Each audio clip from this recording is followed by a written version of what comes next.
Okay guys, we're gonna try this thing of a video lesson. So bear with me as we try and figure this out. We're gonna learn about multiplication and division facts today. This may be something that you've already learned, and if so, then it's a great review just to get your mind going, okay? Some of you guys have just started on this. So again, bear with me as we go. So multiplication and division facts. The first thing that I want you to do, this will go in place of our math minutes right here. Now it says use counters to show equal groups and find the quotient. Instead of counters, I either want you guys to just grab a piece of paper and a pencil, or you could use a notebook, or a whiteboard if you have one, anything you can to write. And if you have counters, then great, let's use it. But we've been working on drawing these in class anyways, so get a drawing utensil out. You can pause it if you need to, but I'm going to keep going. So this says to show equal groups and find the quotient. Now I want you guys to dig deep in your brains. The quotient means the answer of a division equation. Do you guys recall back a couple weeks ago we learned about multiplication and how the answer to that is called the product, and the answers to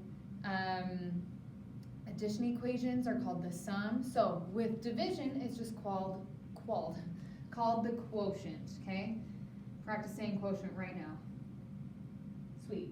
All right, so we have 28 divided by 7. I want you guys to show in equal groups what that looks like. So remember,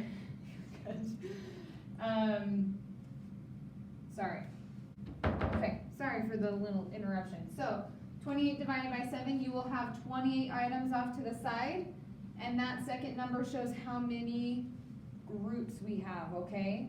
That shows how many groups. You have 28 items, 7 groups, and you're going to divide out the items into the groups, and you're going to tell me how many items are in each group. We've done this before. All of you guys have. So this is your bell ringer. Hurry and hit pause so you can see the whiteboard.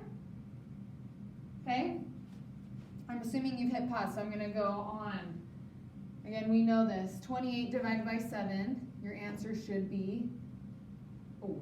Okay, you should have 4 items in each group. Okay, so our next bit right here, we're going to try it. We're going to make sense of this problem. We're going to try we're just going to try one word problem today. Okay, and this you can follow along in your packets. This is session 1. Okay, so follow along in those. You should have all of these slides in paper in your binder. Okay, so you should have this.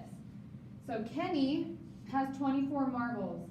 He puts the same number of marbles into each of 3 bags. How many marbles are in each bag? So first, we need to figure out what the problem is about. So we look at this and we know the problem is about Kenny, and he has marbles and he's trying to divide them out into bags, right? So after that, we have to try and figure out what are we trying to find out. So we know he has 3 bags, 24 marbles. That means we're trying to figure out how many marbles he's putting in each bag. Okay, and the information that's important, usually Chase right here would say the numbers, which he is right here.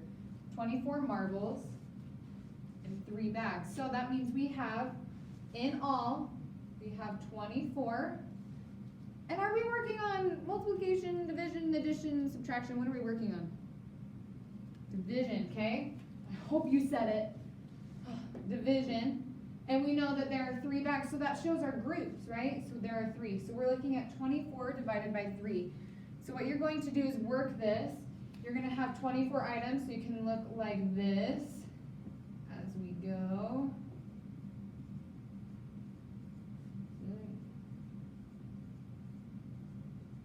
Okay, so here are your 24 items, and you've got to separate them into 3 bags.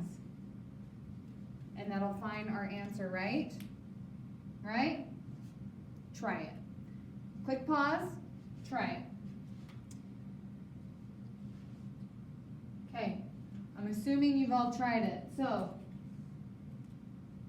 now we can't really work on this discussion piece, but if you are at home and you have someone at home, you have a sibling, a parent, a grandparent, a friend, anyone, ask them these questions. How did you start the problem? Okay? And how did you know? So talk through it with the person next to you. Again, if you do, hit pause and then come back when you're ready. All right. So let's look back. You guys now should have the answer to how many marbles were in each bag. Now, in your packets, I want you guys to write out your answer here. This is important. We don't normally do this in class because we talk about it, but we don't have that choice now. So you guys are going to now tell me what your answer was to the marble question and tell me how you know, prove that you're right. You can draw pictures. I guess the video cut off before I could finish. So we were to here. So this asks us how many marbles are in each bag and prove how you're right. So when you write this down in your packet, make sure you write down the equation that you got, so the answer to this equation right here. Okay? You're going to write that down and then tell me how you're right by either drawing a picture or by saying it in your own words.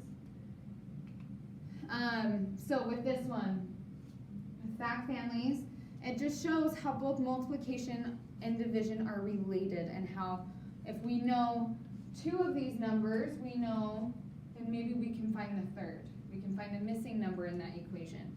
Okay? So if we already know, for example, blank divided by 9 equals 6, if we don't know that blank, but we know what 6 times 9 or 9 times 6 is, 54, then that can help us find the unknown number here. Okay? And it shows us in our array as well. So, your assignment right here, look back at the problem on the previous page. So, the marble one, 24 divided by 3. You are going to complete 3 fact families using those 3 numbers for that situation, okay? I've already gotten them written here on the board. 24 divided by 3 equals blank, and so on, okay? So that's your assignment for this. If you need to, click pause, but I'm going to keep going.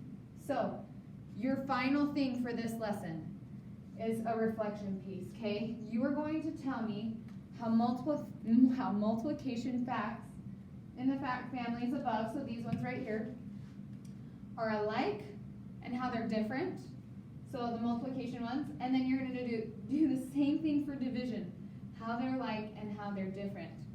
Now you're probably wondering, Miss Simons, you're not going to know if I wrote this down or not, so why should I write it down? Guess what? The way to turn this assignment in is by taking a picture of the papers in the packet that you have done and emailing it to me, okay? You will title your email, fact families, session 1.